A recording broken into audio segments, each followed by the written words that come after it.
అందరికీ నమస్కారం. గీతాంజలి గారు చనిపోవడం నిజంగా చాలా బాధాకరం. ఆవిడ ఆత్మకు శాంతి కలగాలని కోరుకుంటూ ఉన్నాను. నిజంగా ఇది ఆత్మహత్య కాదు, ఖచ్చితంగా Telugu Desam party, Janasena, social media చేసిన హత్య. ఎందుకంటే అంత ఘోరంగా ఆవిడ సంతోషంతో ఎంత ఆనందంగా తనకి ఇళ్ల పట్టా వచ్చిందని, అమ్మఒడి వచ్చిందని, ప్రభుత్వ పథకాలు వచ్చాయని చాలా సంతోషంగా వ్యక్తం చేస్తే దాన్ని కూడా ట్రోల్ చేసి ఆమెకి మానసిక వ్యాధిని గురై చచ్చిపోయేట్టుగా చేశారు. ఇంత దుర్మార్గులు ఎక్కడా ఉండరు. అది జనసేన, తెలుగుదేశం పార్టీ సోషల్ మీడియాకే చెల్లింది. ఎంత ఘోరం అంటే చనిపోయాక కూడా వాళ్ళ తెలుగుదేశం పార్టీ అఫీషియల్ వెబ్సైట్ లో పెడుతూ ఉన్నారు. చూడండి, చదివి వినిపిస్తాను. రాష్ట్ర ప్రజలందరూ కూడా తెలుసుకోండి, ముఖ్యంగా మహిళలు తెలుసుకోండి, తెలుగుదేశం పార్టీ ఎంత దిగజారిపోయింది. చనిపోయిన వాళ్ళకు కూడా ఆత్మకి శాంతి లేకుండా ఏ విధంగా చేస్తున్నారు మన మహిళలందరూ తెలుసుకోవాల్సిన అవసరం ఉంది. రానున్న ఎన్నికల్లో ఇలాంటి దుర్మార్గులకి, మహిళా వ్యతిరేకులకి తగిన బుద్ధి చెప్పాల్సిన అవసరం కూడా ఉంది. వాళ్ళ ఏం పెట్టారు చూడండి అమ్మా.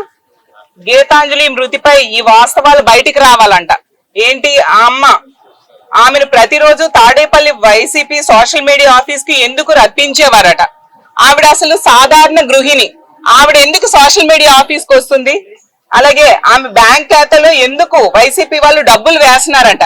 అంటే ఇష్టం వచ్చినట్టుగా సొంతంగా క్రియేట్ చేసి చచ్చిపోయిన మహిళను కూడా ప్రశాంతంగా ఆమె ఆత్మని ఉండనివ్వరా అని నేను అడుగుతూ ఉన్నాను.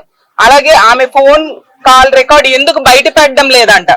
అలాగే తెనాలి స్టేషన్ లో ఆమెతో పాటు ఉన్న ఆ ఇద్దరు ఎవరు? Tenali railway station CCTV footage ఎందుకు బయట పెట్టడం లేదా? అంటే తెలుగుదేశం పార్టీ అఫీషియల్ గా పోస్ట్ చేసింది. చచ్చిపోయిన మహిళను కూడా ఇంత దారుణంగా ట్రోల్ చేస్తూ ఉన్నారంటే వాళ్ళు ఎంత దుర్మార్గులో అర్థం చేసుకోవచ్చు. అసలు సోషల్ మీడియా మాఫియాగా తయారైపోయింది తెలుగుదేశం గాని, జనసేన, వీళ్ళ సోషల్ మీడియా.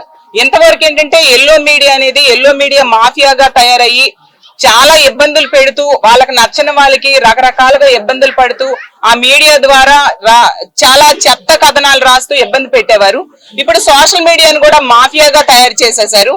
ఈ ఐటీడీపీ అనేది నిజంగా ఒక ఐసిస్ టీడీపీగా, ఒక ఉగ్రవాద సంస్థగా ఈ లోకేష్ తయారు చేశాడు. అతనే దీన్ని నడుపుతున్నాడు. అంటే ఎంత మంది చనిపోయినా పర్వాలేదు, మీరు మాత్రం లబ్ధిదారులు తమ సంతోషాన్ని వ్యక్తం చేయొద్దు. ఒకవేళ వ్యక్తం చేస్తే, మీ సంతోషాన్ని గనుక వ్యక్తం చేస్తే తెలుగుదేశం గాని, జనసేన గాని సోషల్ మీడియా వాళ్ళకి ట్రోల్ చేస్తుంది.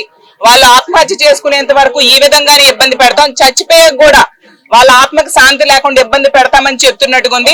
కాబట్టి ఆంధ్రప్రదేశ్ లోని మహిళా మనులందరికీ కూడా కోరుకునేది ఏంటంటే, మీరు గ్రహించండి ఎవరు ఎలాంటి వాళ్ళు.